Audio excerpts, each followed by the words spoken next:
لیکن سچ تو اپنی جگہ پہ ہمیشہ کھڑا رہے اور آئندہ بھی کھڑا رہے گا. آپ کا مائک نہیں کھولیں گے. اور انہیں کچھ اور دے دیا کیونکہ یہ سمجھتے ہیں کہ ملک کے اندر زور سے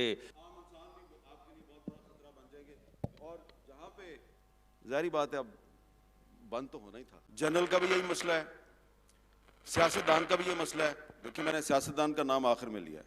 وہ جج صاحبان بھی ہیں جن کو عدالت میں بیٹھ کے سب پتہ ہے کہ وہ جو فیصلہ کرنے جا رہے ہیں یہ فیصلہ غلط ہے, نیگیٹو ہے, اس کے جمہوریت پہ منفی اثرات مرتب ہوں گے, لیکن وہ بڑی ڈٹائی سے وہ غلط فیصلہ کر دیتے ہیں. پاکستان میں سچ کو آرٹیفیشل انٹیلیجنس سے اتنا خطرہ نہیں ہے جتنا انٹیلیجنس ایجنسیوں سے ہے. سچ خطرے میں ہے, صحافی خطرے میں ہے. السلام علیکم ناظرین کرام, آپ کو مکمل ویڈیو دکھاتے ہیں. آج حامد میر نے مصدق ملک کے سامنے وہ کچھ کہہ دیا کہ مصدق ملک کے لیے شو میں بیٹھنا محال ہو کے رہ گیا. حامد میر اتنا سخت بولے کہ انہوں نے بولنا شروع کیا تو ان کا مائک بند کر دیا. اس کے بعد جب ان سے مائک لے لیا گیا, صحافیوں کے ساتھ جو رویہ حکومت نے اپنا رکھا ہے گزشتہ 2-3 سالوں سے, وہ آپ بخوبی جانتے ہیں. آپ ویڈیو دیکھیے پھر اس پر بات کرتے ہیں. یہ کوئی پہلا دور نہیں ہے کہ میں یہ سن رہا ہوں کہ جو صحافت ہے وہ خطرے میں ہے. ہم تو جب سے جرنلزم میں آئے ہیں 30-35 سال ہو گئے ہیں, ہر دور میں یہی سن رہے ہیں کہ سچ خطرے میں ہے, صحافی خطرے میں ہے, پاکستان ایک نازک دور سے گزر رہا ہے. اچھا, ہر دور میں جو خطرہ ہے اس کا نام بدل جاتا ہے.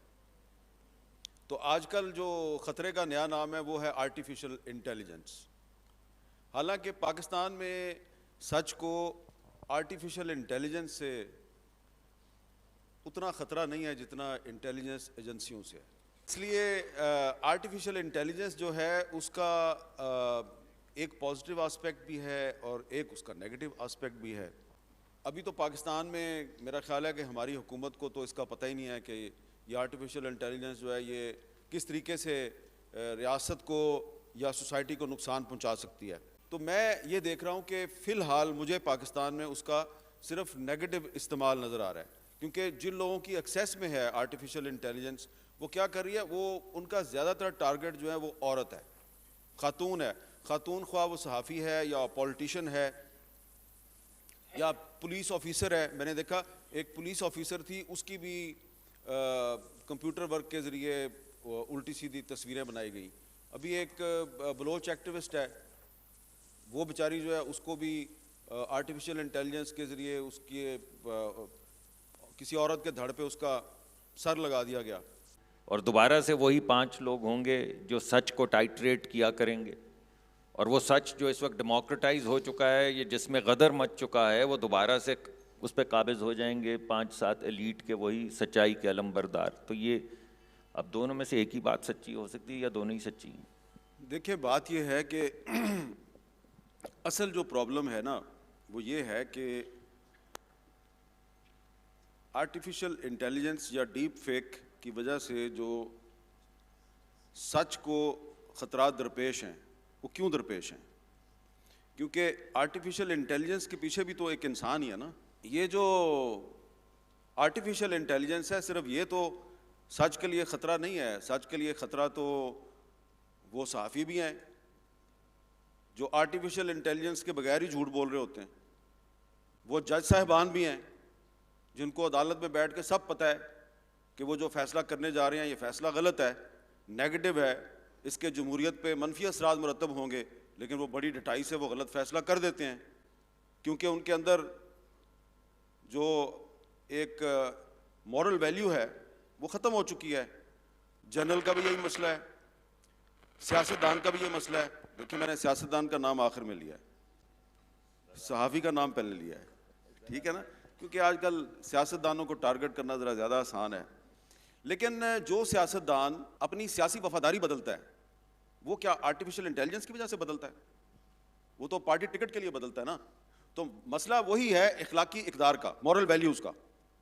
تو اگر آپ, میں, عائشہ صاحبہ اور آپ سب لوگ, ہم سب یہ ریلائز کر لیں کہ ہم جو بھی کرنے جا رہے ہیں, جو کہنے جا رہے ہیں, جو بولنے جا رہے ہیں, جو لکھنے جا رہے ہیں, یہ صحیح ہے یا غلط ہے, اور جو ہمارے جو اخلاقی اقدار ہیں ان کا خیال رکھیں, تو بطور انسان جو ہے وہ ہم اگر اپنی ذہانت کا صحیح استعمال کریں گے تو بطور انسان ہم آرٹیفیشل انٹیلیجنس کا بھی صحیح استعمال کر سکتے ہیں.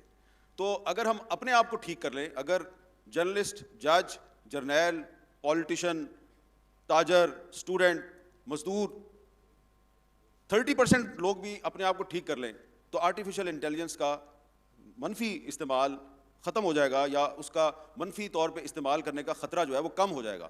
تو پرابلم جو ہے وہ مورل ویلیوز کا ہے. جس سوسائٹی میں مورل ویلیوز کا جتنا بحران ہوگا وہاں پہ آرٹیفیشل انٹیلیجنس ایک بڑا خطرہ ہوگی. صرف آرٹیفیشل انٹیلیجنس نہیں بلکہ عام انسان بھی آپ کے لیے بہت بڑا خطرہ بن جائیں گے. اور جہاں پہ ظاہری بات ہے اب بند تو ہونا ہی تھا. آپ نے بات ہی عجیب سی کی ہے. آپ دیکھیں ٹیکنالوجی کتنی آرٹیفیشلی انٹیلیجنٹ ہے. صاحب یہ کون سا ریگولیٹری فریم ورک ہمیں چاہیے جو روکے بھی اور جانے بھی دے؟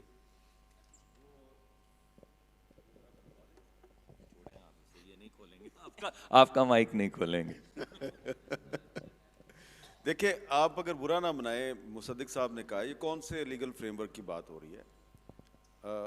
I don't want to offend anyone. دیکھیں یہ ویسا ہی لیگل فریم ورک ہے جیسا 2016 میں جو حکومت تھی, 2016 میں جو بھی تھی, میں اس کا نام نہیں لیتا, اس نے پاکستان الیکٹرانک کرائمز ایکٹ کے نام سے ایک پیکا قانون جو ہے وہ اسمبلی سے پاس کروایا. مقصد کیا تھا کہ الیکٹرانک کرائمز کو روکا جائے. 2016 میں حکومت کو پتہ تھا کہ سوشل میڈیا پہ, انٹرنیٹ پہ, فیس بک پہ جو پروپیگنڈا ہوتا ہے اس کو ریگولیٹ کرنے کی ضرورت ہے. تو ایک قانون بنا دیا پیکا کے نام سے. تو اس قانون کا جب ڈرافٹ آیا تو ہم نے اس پہ اعتراض کیا اور ہم نے کہا کہ یہ تو ایسا لگتا ہے کہ آپ الیکٹرانک کرائمز کو ریگولیٹ نہیں کرنا چاہ رہے, آپ آزادی اظہار پر پابندیاں لگانا چاہ رہے ہیں اور یہ کل کو آپ ہی کے خلاف استعمال ہوگا. تو وہ جو منسٹر صاحبہ تھی اس وقت, وہ انہوں نے الزام لگا دیا کہ آپ کے پیچھے ڈالر بول رہے ہیں. تو پھر 2018 میں جب وہ حکومت ختم ہو گئی تو آپ یاد کریں کہ سب سے پہلے پیکا قانون کے تحت جس پولیٹیکل پارٹی کے ورکرز کو اٹھایا گیا وہ وہی پولیٹیکل پارٹی تھی جس نے وہ پیکا قانون منظور کیا تھا 2016 میں. ناظرین کرام, آپ نے ویڈیو دیکھی. حامد میر آزادی صحافت اور صحافیوں کے حقوق کے لیے کھل کر بول پڑے. جھوٹی خبر اور جھوٹی خبر کے کیا کچھ نقصانات ہو سکتے ہیں اس حوالے سے بھی بات کی. لیکن اس حکومت میں, موجودہ حکومت میں یا اس سے پہلے جب یہ حکومت میں تھے تو اس دوران صحافیوں کے ساتھ کیا کچھ ہوا وہ بات آپ بخوبی جانتے ہیں. اور اس وقت پورے ملک کے اندر یہی ڈیمانڈ کی جا رہی ہے, وہ صحافی کہہ لیں, وہ پولیٹیشین کہہ لیں, جتنے لوگ بھی اپوزیشن جو اس کی حمایتی ہیں یا وہ جرنلسٹ ہیں, وہ یہی کہتے ہیں کہ ملک کے اندر آئین اور قانون کا بول بالا ہونا چاہیے.